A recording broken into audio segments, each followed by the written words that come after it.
আজ আমাদের গন্তব্য ছিল লাটাগুড়ি থেকে মাত্র কয়েক কিলোমিটার দূরের একটা ছোট্ট সুন্দর পাহাড়ি গ্রাম সামসিং। দুপুর দুপুরেই রিসর্ট থেকে খাওয়া দাওয়া সেরে আমরা বেরিয়েছি এখানে ঝর্ণার জলে একটু পা ভেজাবো বলে। চারপাশে পাহাড় আর সুন্দরী ঝর্ণার মাঝে ছোট্ট একটি গ্রাম সামসিং। তবে এই সুন্দর জায়গায় পৌঁছানোটা অতটাও সুন্দর ছিল না। পাহাড়ের ওপর থেকে নিচে নামাটা যতটা ইজি, নিচ থেকে ওপরে ওঠা ততটাই কঠিন।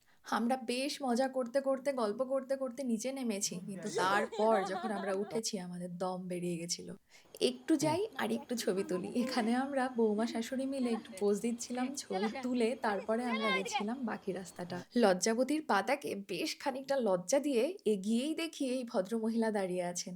কিছুই না, একটু ডাকলাম, একটু আদর করলাম, উনি সারাটা সময় আমাদের সাথে থাকলেন।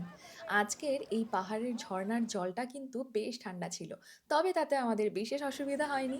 আজকের সারাটা দুপুর সন্ধ্যের আগ পর্যন্ত এই মাদার নেচারের কোলে কাটিয়ে সমস্ত ক্লান্তি যেন আমাদের মুছে গেছিল।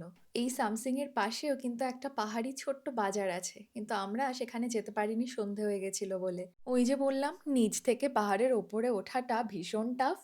কোনো মতে উঠেছি। আর এটা ছিল সামসিং ভিউ পয়েন্ট থেকে নিচের ভিউটা। নর্থ বেঙ্গলে থাকি বলেই ছুটি ছাটা পেলেই আমরা টুক করে গাড়ি নিয়ে কোনো পাহাড়ি গ্রামে বেরিয়ে আসতে পারি, এটা কিন্তু আমাদের একটা অ্যাডভান্টেজ। যাবার আগে একটা সাবস্ক্রাইব করে যাও। দেখা হচ্ছে নেক্সট ব্লগে।